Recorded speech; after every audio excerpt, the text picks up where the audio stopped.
já vestido como um sacerdote, mesmo criança, já vestido como um sacerdote. Ele começou a servir, ele começou a ajudar, ele começou a se empenhar. E a palavra do Senhor nos diz que este menino, ele crescia, aleluia, diante de Deus e diante dos homens. Veja só isso. Ele crescia diante de Deus e diante dos homens. A palavra do Senhor também nos fala a respeito de Jesus. Lucas 2,52. A palavra do Senhor nos fala que Jesus também, ele crescia, aleluias, em sabedoria, em estatura e em graça diante de Deus e diante dos homens. Não adianta ser grande diante dos homens, tem que ser grande também diante de Deus. Aleluias. Ele foi crescendo. Deus Todo-Poderoso. Eu chego no capítulo 3. Aleluia. No capítulo 3, esse jovem agora ele tem 12 anos. Quantos anos? 12. Com 12 anos de idade. Agora o Senhor vai falar com o menino. E a palavra do Senhor nos fala que o Senhor o chama por 3 vezes. Na terceira vez ele entende e diz: olha, quando o Senhor te chamar novamente, diga: fala, Senhor, porque o teu servo ouve. Eita glória! Com 12 anos de idade, o Senhor entra no quarto daquele menino e fala com ele. Pai. Veja, o nosso Deus é tão poderoso que quando ele ouviu pela 4ª vez a voz do Senhor, ele disse: fala, Senhor, porque o teu servo ouve. Deus fiel. Nós precisamos parar de ser estrelas. E nós temos que começar a ser servo. Pai. Porque Deus não fala com estrela, Deus fala com servo. Ô glória! Aleluia, Deus não se revela a estrela, Deus se revela a servo. Pai. Tem muita gente que não tem mais revelação, não ouve mais a palavra do Senhor, porque ele se sente estrela. Mas se você se fizer como servo, Deus vai falar com você. Se você crê nessa palavra, levante a tua mão e glorifique o nome santo do Senhor. Deus seja louvado. A Bíblia diz que o Senhor fala com o menino. Aleluia. E o Senhor disse que ele ia destruir a casa de Eli. Eita glória. Porque Eli, ele era sumo sacerdote, mas ele também era juiz daquele povo.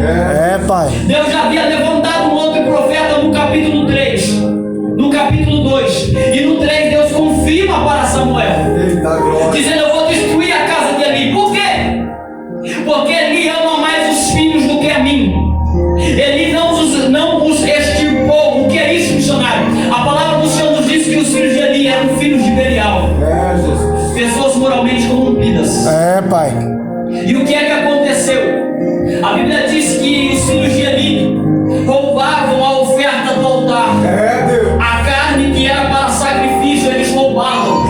Aleluia. E a palavra do Senhor nos fala em Levítico, aleluias, capítulo 7, versículo 11, que todo aquele que roubasse a oferta do altar, aleluias, tinha que ser extirpado. O que é isso? Excluído, arrancado pela raiz.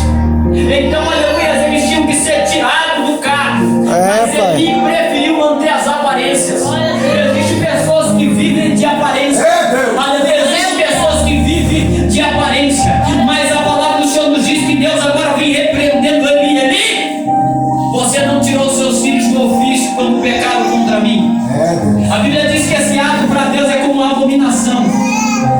E eles roubavam a oferta do altar. Deus seja A palavra louvado. do Senhor nos diz que eles também, aleluia, deitavam-se com as mulheres dentro do tabernáculo. O tabernáculo naquela época era o templo. Deus. Era a morada de Deus, onde estava a arca. Eles faziam da casa de Deus um bordel. Eles faziam da casa de Deus um lugar de prostituição. Aleluia, os homens deitavam-se com as mulheres. E toda a fama percorria sobre todo Israel. Deus, Ele não tinha, aleluia, a coragem de tirar os filhos dali. Quando nós olhamos para o pecado, aleluia, dentro do tabernáculo, era pecado, aleluia, que eles deveriam ser punidos com apedrejamento. Mas Eli não, Eli, aleluia, acobertou. Ele ficou com dó, não quis corrigi-los. Então Deus levanta o nome de Deus para dizer: Eli, vou eu cortar o ofício de sacerdócio da sua casa. Aleluia, Eli, nenhuma descendência sua será e alcançará a idade, aleluia, de ser um senhor de idade. O que é que o Senhor estava dizendo? Deus diz: todo homem da sua descendência morrerá ainda viril. O que é isso? Deus estava dizendo: não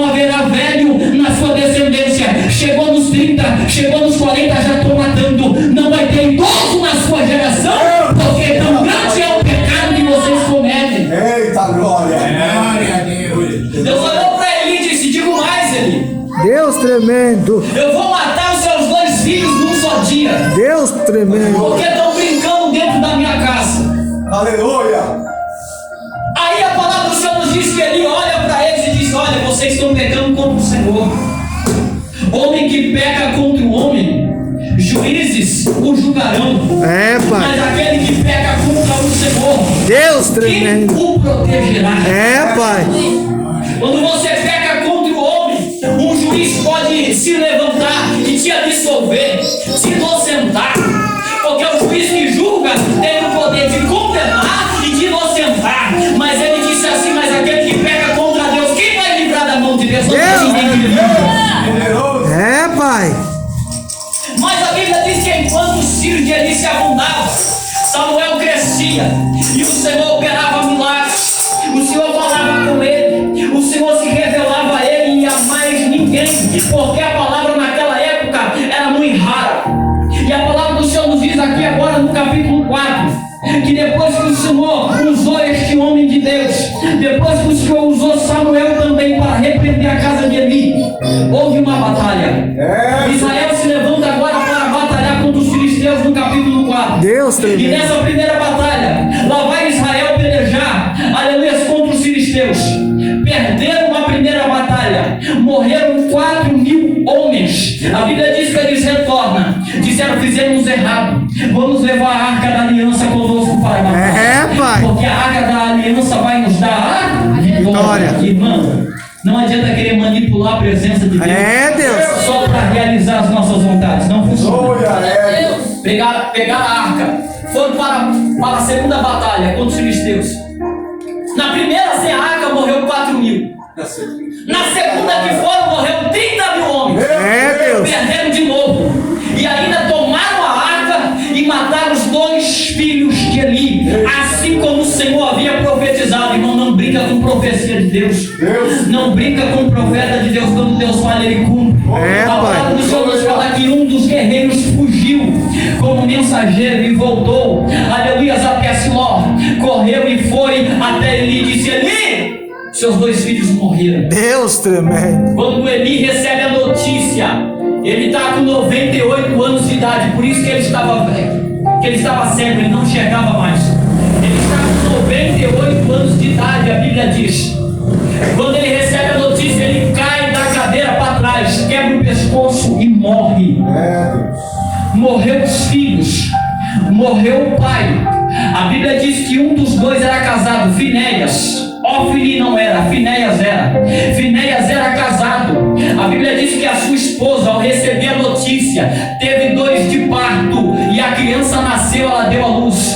Quando a criança estava nascendo, colocaram o nome da criança de Icabote, significando foi-se a glória do Senhor, porque levaram a arca da aliança. Quando a criança nasceu, a mulher morreu. Deus tremendo. Morreu os filhos, morreu o pai, morreu a esposa, só ficou a criança.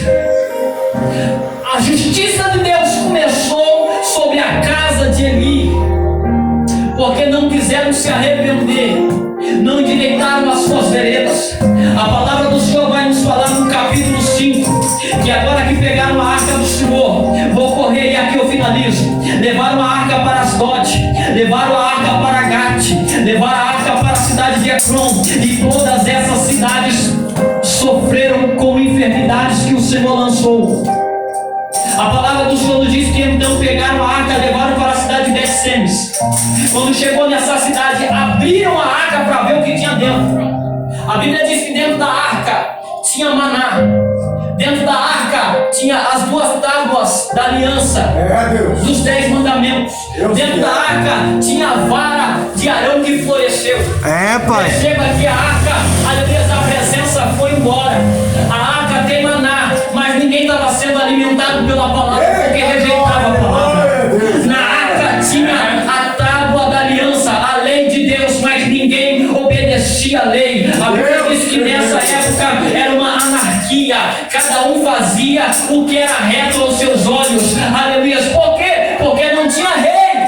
Então cada um fazia o que queria, não respeitava uma lei de Deus. Então tinha a lei dentro da arca, mas não tinha lei dentro do coração do povo. Deus tremendo, glória. A arca tinha vara que floresceu, mas o povo estava murcho. Ninguém estava florescendo nem frutificando na presença de Deus. Pelo contrário, estava sofrendo o castigo de Deus. Meu Deus. E quando chegou nessa cidade de Bet-Semes, abriram para ver o que tinha na arca, e todos que olharam dentro da arca morreram. Meu Deus. Quando nós chegamos no capítulo 6, e aqui eu termino, pegaram a arca, levaram a arca para Kiriat Jearim, para Abinadab, e ali ficou a arca. Aí quando chegamos no capítulo 7, Meu Deus.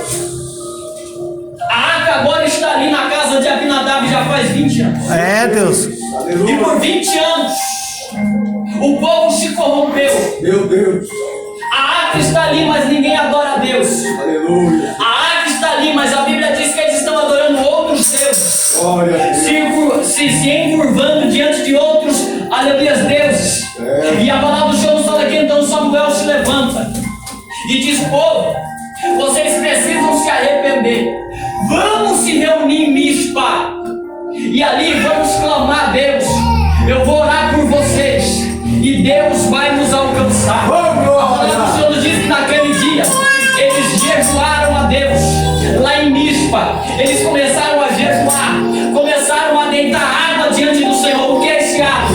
Jogar água diante do Senhor simbolizava arrependimento. O povo estava se arrependendo, estava jogando fora, aleluia, os balins, astarotes, deuses estranhos, e estavam convertendo o vosso coração ao Deus verdadeiro.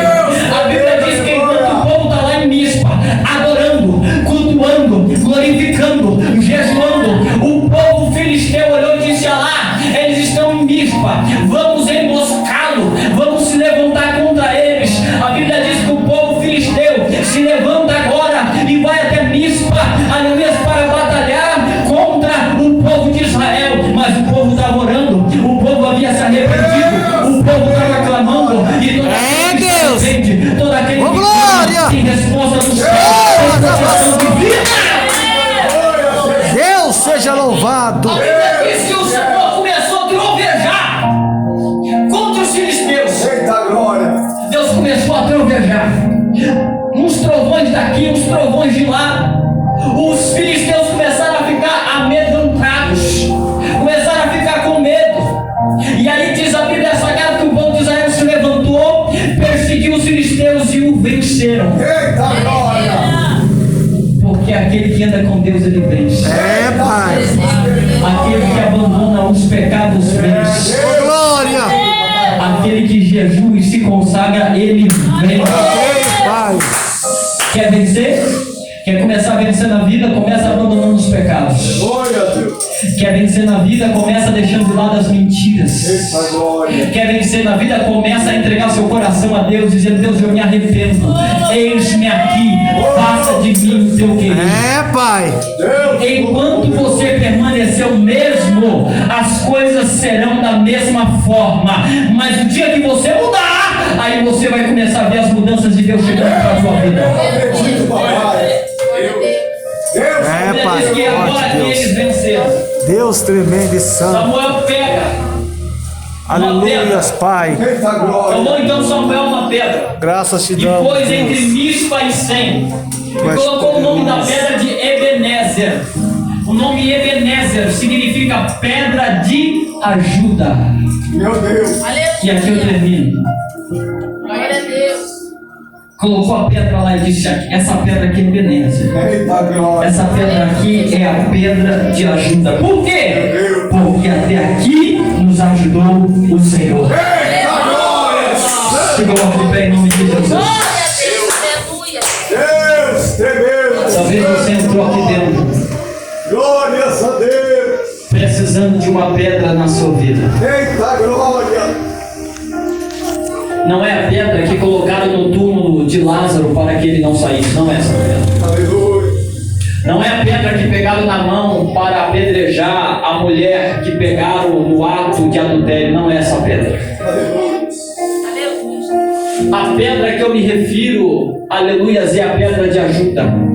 E quando nós olhamos para a palavra do Senhor no Novo Testamento, A Bíblia diz que o nosso Jesus é a pedra angular, é a pedra principal. É, Deus. Glória a Deus. Aleluia.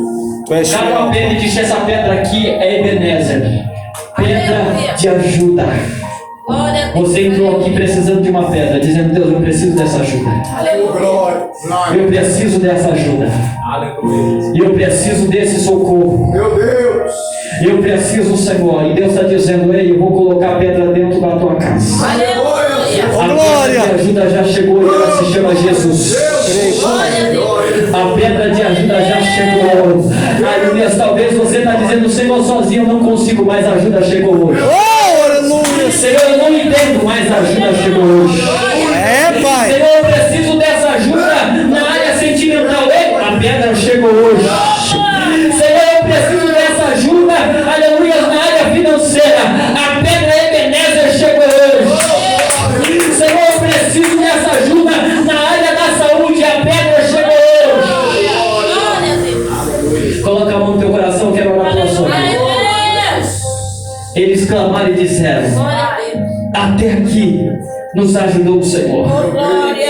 Eles reconheceram que durante toda a jornada, durante todas as batalhas, durante as guerras que venceram, as guerras que perderam, eles perceberam que em todos os momentos o Senhor estava com eles. Eita glória. Até no momento que eles abandonaram o Senhor não os abandonou. É, Deus. É por isso que eles clamaram e disseram: até aqui nos ajudou o Senhor. Eles estavam declarando: o Senhor, muitas das vezes nós abandonamos o Senhor, mas o Senhor continua nos ajudando. E por isso nós conseguimos hoje retornar aqui em Mispa. Mispa fala de avivamento. Mispa fala